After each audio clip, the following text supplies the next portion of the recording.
I ran into somebody that I thought had good theology, and I walked by and saw them and spoke with them and realized that they still need the gospel to work in their lives because they're still bound by works.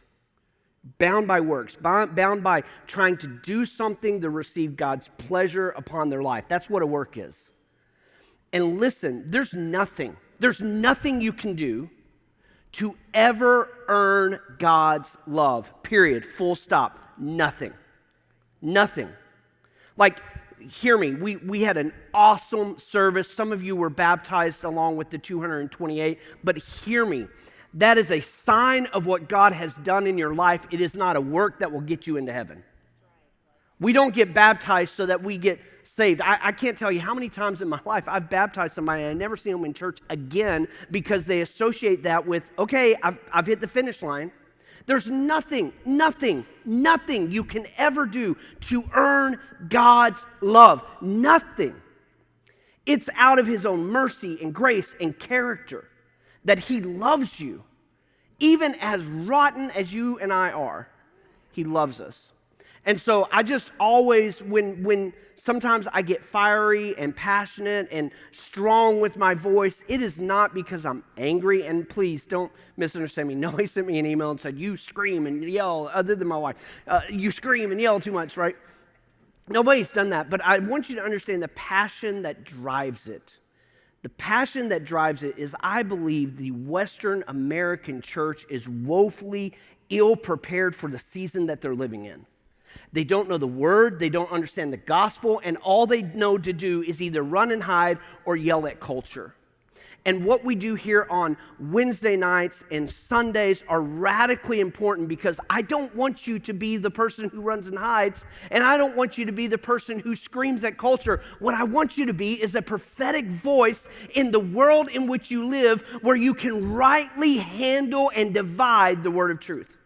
That is the role of this pulpit. That is my role as one of the pastors of this church. That's what we do here on Wednesday nights, is we dig into the Word of God to see what it says and how it's impacting and shaping and motivating our lives. So with that in mind, we're going to look at John chapter 6 tonight. We're in one of the signs, I don't know, I think 4 or 5. I lose track sometimes. But how many grew up in the 1950s? It's okay. I'm not going to go, ooh, look how old they are. I'm not going to do anything like that. Imagine the scariest moment in your life in the 1950s, 1960s. For some of those people, you remember the era of duck and cover. Do you know what I'm talking about? The nuclear war, and you had to duck in your school. I'm not that old. I just have read stories about it. You duck, you get underneath your desk, and hopefully somehow that will protect you from a nuclear disaster. It's a scary moment, but some of those who grew up in the 40s and 50s, they walked through that process. Imagine being an 18-year-old in the 1970s, particularly a male, and getting that draft card in the mail. And all of a sudden, you have to find yourself somewhere in Southeast Asia in places you cannot pronounce, and you don't know where you could find it on the map.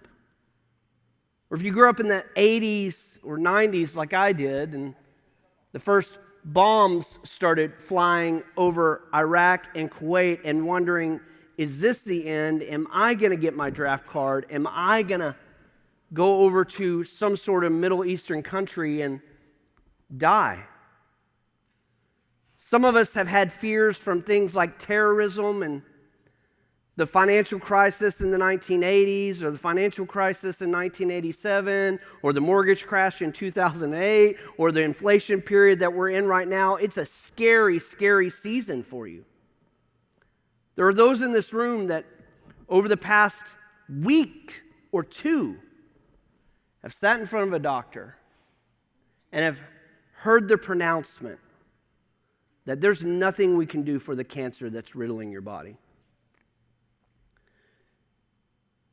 Then we have all lived through the moment that happened 4 years ago. Matter of fact, this series that we've been in, I actually taught a portion of it 4 years ago. And 4 years ago, I was preaching to an empty room. was preaching to a screen, logging on. Hopefully people were watching as we all stayed at home at a pandemic. As a matter of fact, 4 years ago today, we were all wondering, are we all going to die? Is this it? Oh yeah, we can laugh and joke about it now in 2024 because we've come out on the other side. But some of us back in 2020 of May, we're wondering, like, what's going to happen? You see, we all kind of are gripped with fears at different points of our life. Humans throughout human history have faced frightening and devastating circumstances. All of us have done that. Now, over the last several weeks, we've been talking about the signs of John in the Gospel of John. And John is very specific of why he writes the book, and I've shown this every single week, but I want it burned into your memory. Here's his thesis for his entire gospel. He says this, "Now Jesus did other signs in the presence of disciples, which are not written in this book, but these are written so that you may believe that Jesus is the Christ." Do you realize that John takes 20 plus chapters to point out the fact that the purpose of his entire thesis of the book is so that you can believe? His thesis isn't that miracles exist, even though they are. His thesis isn't even that the Holy Spirit exists, even though he does. His thesis is that I want you to believe that Jesus is the Christ. And what's interesting is as he writes his letter, he kind of says something really similar. Look at 1 John 1, 1 through 4. Look what he says. "That which was from the beginning, which we have heard, which we have seen with our eyes, which we have looked upon, which we have touched with our hands, concerning the word of life. The life was made manifest, and we have seen it, and we testify to it, and we proclaim to you the eternal life, which was with the Father, and was made manifest to us. That's which we have seen and heard, we proclaim also to you, so that you may have fellowship with us." And indeed, our fellowship is with the Father and with his Son, Jesus Christ. Now, when John started penning his Gospels and his letters, he wrote those somewhere around 80 to 100 AD. And what's interesting is it's really late in his life, and as a matter of fact, as he is writing this stuff, the church has walked through already 2 cycles of persecution. As a matter of fact, as John is penning all his gospel and his letters, more than likely, most of the disciples had already been martyred. At that moment in time, the church had seen schisms, it had seen heresies, it had seen splits, it had seen persecution, wave after wave after wave, and this was an incredibly frightening time for the church because they didn't know if they were going to survive. And John intends to write this letter and this gospel to remind the church what they are to believe, who they are to put their hope in, their trust in. They're not rooted in superstitions. They're not legends. They were real events. And if there's anyone who could convince them of that, it'd be the last remaining apostle walking on planet Earth.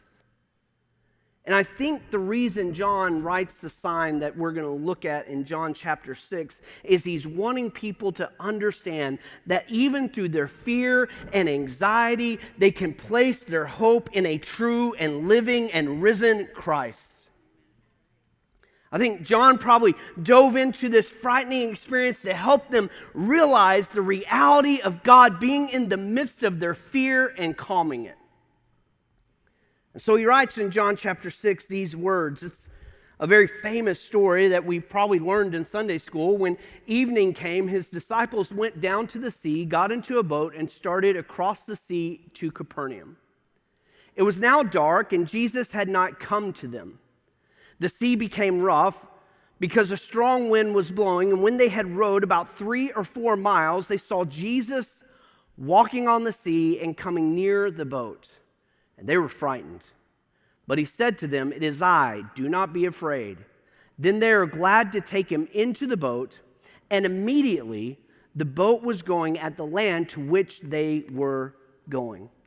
Now, what's interesting is John gives us truly little details of the story. So tonight what we're going to have to do is go 2,000 years back and not just look at John, but we're going to have to look at Matthew and Mark to get a 3D view of what's going on in this story. So I want you to turn with me to Matthew chapter 14. This is Matthew's version of the story. And after he had dismissed the crowds, he went up to the mountain by himself to pray. And when evening came, he was there alone. But the boat by this time was a long way from the land, beaten by the waves, for the wind was against them.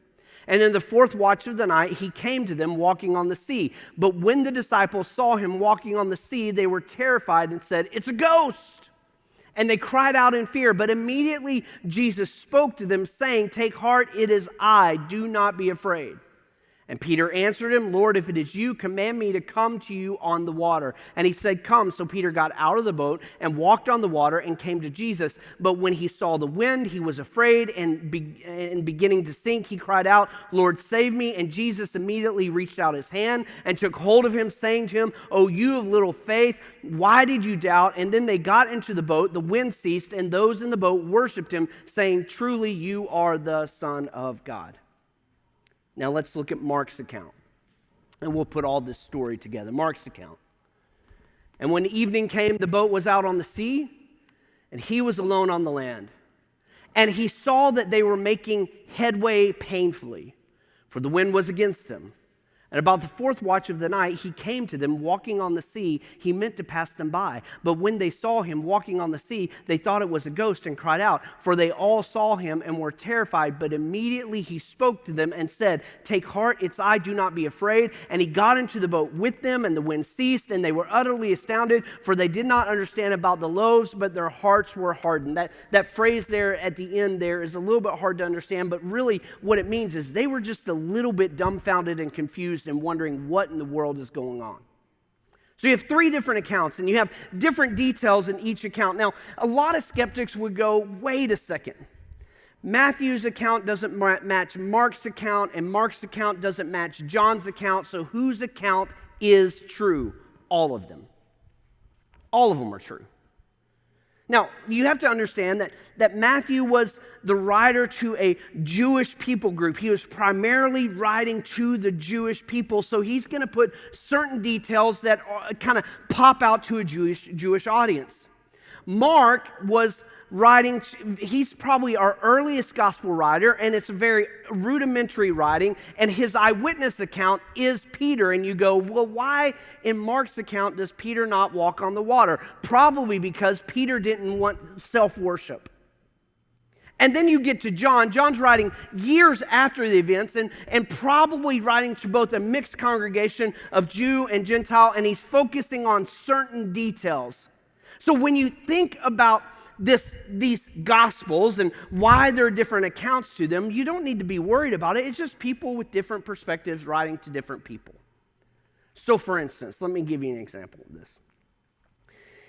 If you and I and my wife and someone else are watching a football game, and we're watching it live, we might look at or focus on different perspectives on the field. Have you ever noticed that? Like for me, I know I look like I was a stud in high school, and you are right.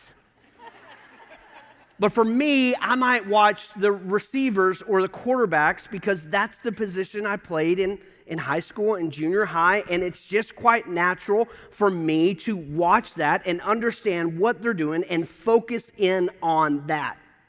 So if you go, "Hey, Jason, how was the game?" "Man, that quarterback threw for 300 yards. Did you see that cut he made to avoid that linebacker coming in?" You see what I'm saying? How many played like one of the specialty positions, one of those primary positions on the football field like me, a wide receiver or quarterback? How many did that? Only one of you are as great as I. Okay, cool. How many were on the line? Okay, now, if you go to the game with me, Bob, I might watch the quarterback, but you're watching the guard or the tackle, and you're seeing how he's pulling on the line, right? And when you get home, you go, "Oh my, this was a crazy pancake block. I've never seen a pancake block like this in my entire life. Watch it again, watch it again, watch it again," right? And for those who played on the defensive side of the ball, how many played defense? Raise your hand. Yeah, okay. You're watching the linebackers or the secondary or the defensive line, and you're going to have a perspective as well. Now, are we watching different games? No. We're focusing on different aspects of the game. So when you look at stories in the gospel, like these three stories that don't necessarily line up, don't let that rock your faith. Don't go, oh man, they don't line up. They must have not really, they didn't put notes together. No. They're focusing on different things at the time. Focusing on things that they want to emphasize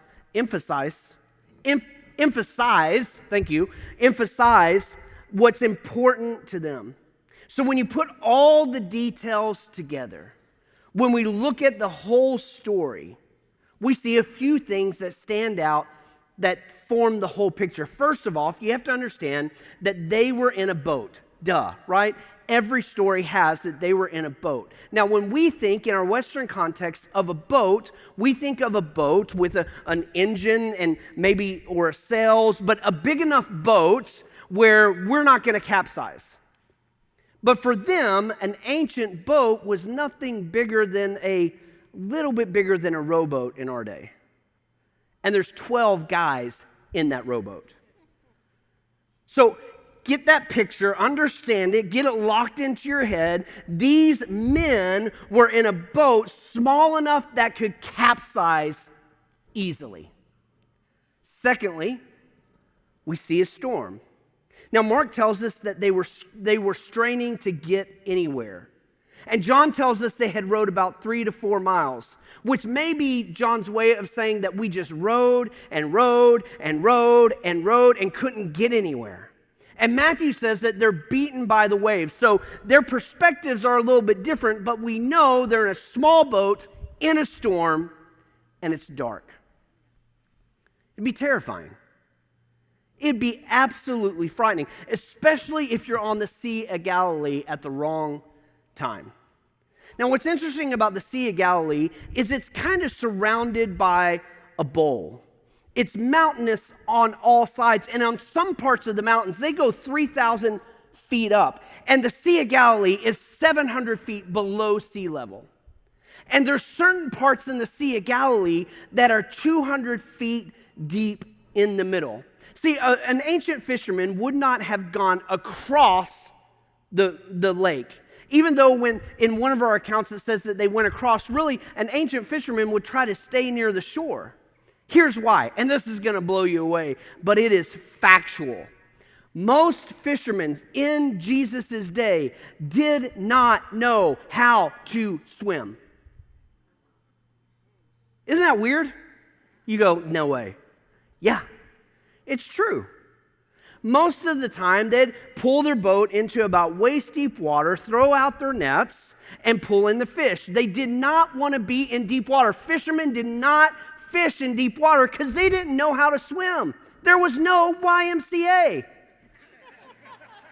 Right? There's nobody at the Sea of Galilee with the whistle going, all right, kids, let's line up for swim class. No, at best they could float or flail, but they couldn't swim really good. So they pictured the Sea of Galilee or any body of water where it was dark and ominous as the abyss. As a matter of fact, Jesus tells a story about false teachers. And he says this, he makes this statement. He says, if you or anyone else teaches something falsely to these little ones, then you better tie a rope around your neck, tie it to a millstone, and drop it off into the sea. Now, we go, okay, that's kind of weird and cryptic, but have you ever seen a millstone? Do you know how big a millstone is? A millstone is about the size of a Volkswagen Bug, and it's solid granite or solid rock. So when Jesus is saying, if you teach something falsely, it's better for you to make a swift beeline into hell because you don't want to experience my judgment. That's how serious Jesus took false teachers, by the way. So these fishermen who didn't know really how to swim really all that well, and there were 7 of them probably in the boat. 7 fishermen are straining and are terrified and are in the dark in the deepest part of the water. Somehow the winds, the waves blew them off course. Somehow maybe they got into the storm and thought we could cut across real fast if we go this way, and they just got trapped. And they were being pummeled by wave after wave after wave after wave in the middle of the night. Now, I don't know about you, but the night scares me. And that's not a metaphor. I'm afraid of the dark. So is my daughter, Ellie. So Ellie, every Wednesday night or Thursday night, she has rodents. We have 2 rodents called guinea pigs. They're terrible. Don't buy them. And no, actually, we're selling 2 guinea pigs. If you'd like them, they're lovely pets. She's 2 guinea pigs. And every Wednesday or Thursday night, she will actually go outside and clean the guinea pig cage. And I'm not making this up. What does she do? She goes, "Hey, Dad, can you go outside with me?" And I'm kind of like, "Hey, Rachel, will you go outside with us?" Rachel was gone this weekend. She was in Oklahoma, and it's just me and the dogs, and I'm just, every little noise, I wake up. I don't like the dark. Now, remember, juxtapose that, me being afraid of the dark, of being a stud in high school in football, and somewhere I balance out, okay? All right? I don't like the dark. Bad things happen in the dark, right? And if these fishermen were kind of the same way. They'd fish early morning hours, maybe at dusk, but they didn't want to be on the Sea of Galilee at dark because when that air rushed down the slopes of that mountain, it would create some sort of soup that would make storms pop up really fast. Now, I'm from Texas and Oklahoma. I can tell you about storms. I mean, if you've ever seen the movie Twister, that was my childhood. That was Rachel's childhood. I mean, we're the type of people that when the tornado siren goes off, we step outside and go, "I wonder where it's at." We're just used to it, right? But this was that kind of a storm. It came upon them fast, and it started beating them tirelessly. And out of the middle of nowhere, Jesus comes to them. Now just think about that for a moment. They're fighting the winds. They're fighting the waves. They're tired. It's dark. They think they're about to die. And on the horizon, they see their teacher, their rabbi, walking on water. Not on stones, not on the shore. He is walking on water. Now, these disciples, no doubt, if you have been a part of this series, this isn't going to surprise you. If this is new to you, this is going to rock your world. But back in the day, there were miracle workers all throughout the Sea of Galilee, and they specialized in types of miracles time and time again. But no one had ever walked on water. Matthew tells us that Peter's not sure. They all think it's a ghost. And Peter I kind of hear him, and we kind of think he's like, "Jesus, is that you?" But I kind of think Peter was more like, "Jesus, is that you?" It's kind of like me if I hear a noise in the middle of the night. "Is anybody there? I got a bat!" That's how I picture Peter. They were all deathly afraid. And Peter, I guess because he's a fisherman and he's kind of fascinated, he steps out of the boat. And imagine for a moment stepping out of a boat, probably in deep water, and it feels like solid ground. Can you imagine that? It's just like, uh-oh, that's weird. And so Peter, in that moment, is standing there as the winds and the waves are around him, and he gets nervous. He looks down. I would look down like, am I standing on a shark, a leviathan? What am I standing on? That was Peter. And so he begins to sink. And John tells us that Jesus gets on the boat after he rescues Peter, and then another miracle happens. Let me show it to you because you probably missed it. This last part, immediately the boat was at land. Immediately. Now, when you break down this story, the things that Jesus is doing is outright impossible and improbable.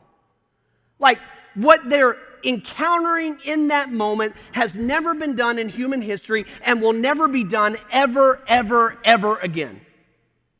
Now, when it comes to miracles, we believe that miracles take place, but I've yet to hear, and I've heard people having blind eyes open and deaf ears open. I've even heard of stories of people raising from the dead, and praise God for those things, but I have never encountered this story in today's world. So what Jesus is doing is absolutely improbable and will never be repeated. It is quite remarkable. Can you imagine being in the boat on the other side of a peaceful shore and looking at Jesus as he's sitting at the bow of the boat? And I like to picture him with a little bit of a smirk on his face, like, and they're just staring at him, absolutely dumbfounded. And they're trying to put the pieces together. And they're going, "Are you God?" I mean, that's what's really happening. They're staring at Jesus, going, "Who are you?" I mean, just imagine a friend of yours that you hung out with at Pismo Beach one day, and a storm comes, and you're out there deep sea fishing for great white sharks or something. I don't know what you fish for here on the West Coast. And your friend decides to jump in the water, and he stands on top of the water, and the waves die down, and all of a sudden you're at shore. You'd be looking at that going, "What is going on?" It's a miraculous moment. Because in this story, we don't see one miracle, we actually see 4. Do you realize that? Let me break it down for you here. The first miracle is that Jesus walked on water. The second miracle is that Jesus allows Peter to walk on water, if only for a few moments. The third miracle is that the storm completely stopped. And the fourth miracle is that the boat arrived on the other shore immediately. Now think about that. Jesus has power over nature, and Jesus has power over time. No other miracle worker in the Galilee could do that. So John is pointing out this story because really this story is all about Jesus being God. In other words, what John is pointing out and the other gospel writers are pointing out is that Jesus is God and is totally in control. Now contrast that to the Greek and Roman gods of the day. The Greek and Roman gods couldn't have power over all the earth, but they might have had power over a little part of the earth. I mean, think about someone like Poseidon who ruled over the sea, or Apollo, or those type of gods. They kind of ruled in different sectors, but what John is telling us and what the Gospels are telling us is that God is completely under control. Nothing catches him by surprise. It's remarkable. And yet sometimes we don't put our full trust in him. We put our full trust in things that only bring false security. Sometimes we put our trust in government. Sometimes we put our trust in capitalism. Sometimes we put our trust in wealth and medicine. But all they do is create a false sense of security. They only create an illusion for us. Right? I mean, we just look over the last 5 or 10 years and we have seen every one of those sectors wobble and shake, and all of a sudden our security is gone. You believe in free markets? Great. Well, when the stock market plunges, it really upsets you and you wonder who is in control. You believe in medicine? Awesome. A pandemic hits and no one has answers and you wonder, where's your security there?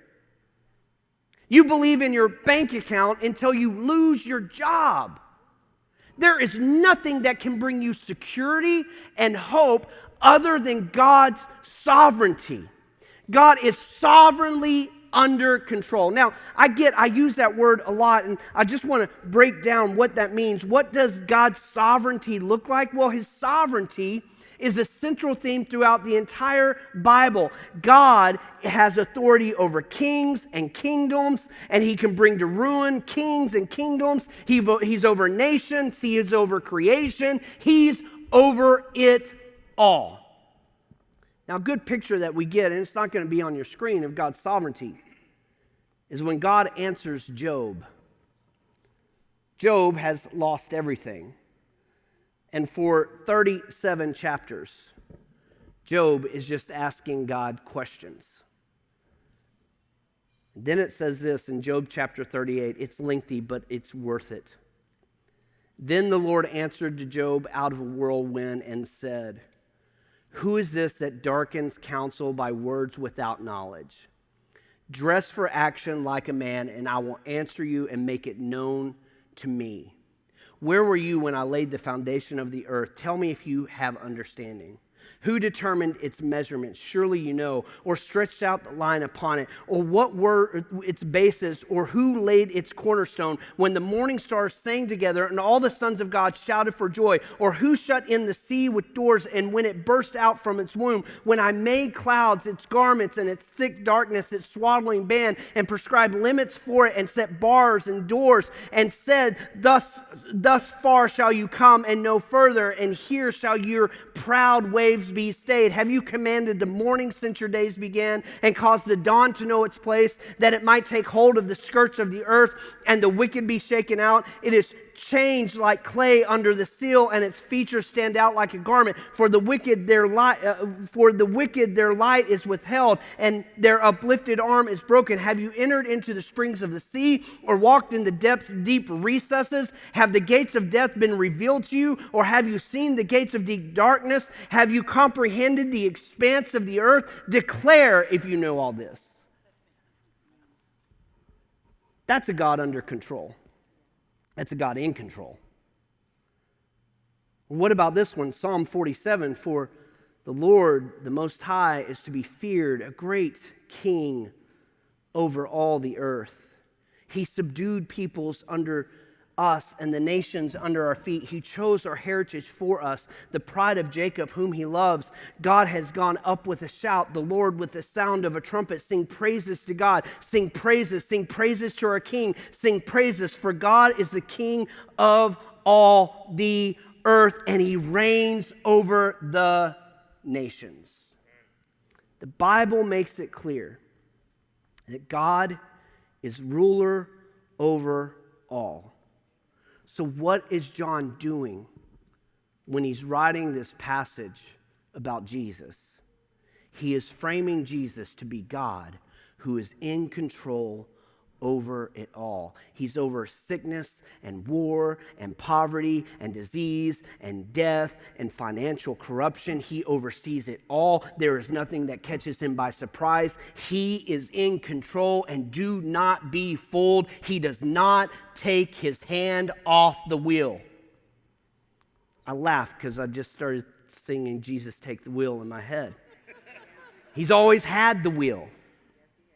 He's always under control. He is there no matter what circumstances fall. One of my heroes of the faith is German pastor Dietrich Bonhoeffer. I discovered him about 25 to 30 years ago when I read his book, The Cost of Discipleship. It's an amazing book. And one of the reasons Bonhoeffer is my hero is he's one of the few pastors that actually stood against Nazism in Germany. As a matter of fact, he was in America, in Harlem, learning and teaching in a seminary. And when the war started to break out, he actually moved back to Germany to oppose Nazism. And for that, he died in a prison camp. But right before that, he wrote this poem. knowing that he was facing sure execution. Here's what he wrote. The old year still torments our hearts, unhastening. The long days of sorrow still endure. Father, grant to the souls thou hast been chastening that thou hast promised the healing and the cure. Should it be ours to drain the cup of grieving, even to the dregs of pain at thy command, we will not falter, thankfully receiving all that is given by thy loving hand. And he ends his poem by saying this, while all the powers of good aid attend us, boldly we'll face the future come what may. And even at evening and at morning, God befriend us, oh most surely on each newborn day. Last words he'd ever write. That no matter what came his way, he trusted his God. So when John writes this story, when he's writing this sign, when he's recounting it, what is he trying to teach us about Jesus? Well, there's a few things, and you can write them down quickly as we close. The first one is this, is that Jesus always watches over us. Now, Mark gives us a little bit more detail when Mark says he's sitting on the hillside and he's watching what's going on. It's implied in the book of John because all of a sudden Jesus shows up to the rescue. So here's the point of it. No matter what you're going through, good or bad, Jesus is watching. Now, for the righteous, that's incredibly satisfying and beautiful. Jesus is always watching. But for the sinful, it's radically terrifying because Jesus is always watching. When we're up against it, Jesus is watching. He does not always make things easy for us. There are times, listen to me, and we know this, but we don't often preach this.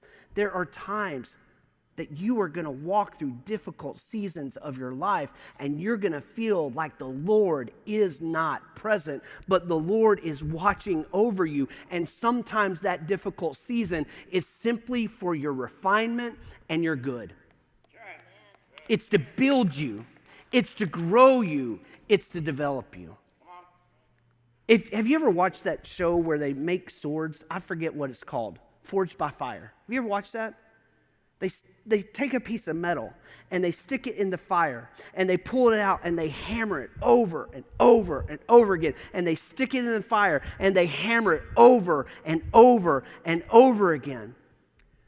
Do you know that the beauty of their creation can never fully be realized unless it goes through fire and pounding? And it's the same thing with your Christian walk. Listen to me. If you're going through a storm, if you're going through a trial, if you're going through some suffering, it's not that Jesus doesn't love you. Perhaps Jesus is helping to refine you for something greater in the future. That's right. Come on. Number 2, not only does he watch us, this story teaches that Jesus comes to our side when we need him. Time and time again, there are moments I've walked through pain and suffering and trials and tribulation.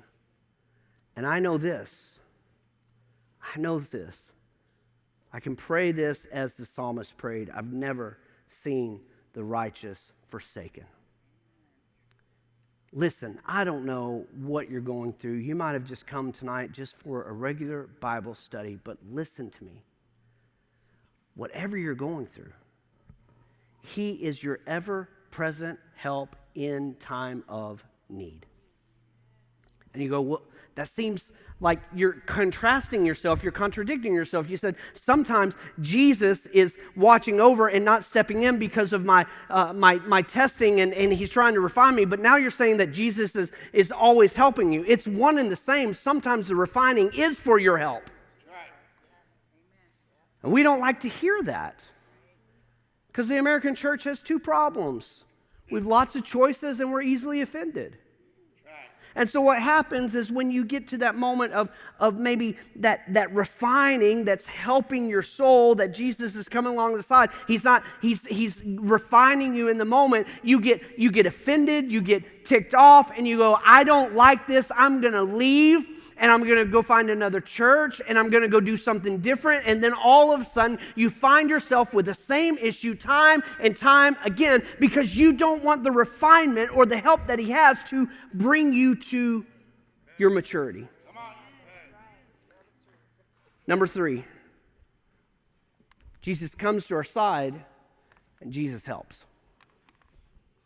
I mean, I can't get over Mark's writing sometimes and how he's like, Jesus was just on the hillside watching. But he came at the right time.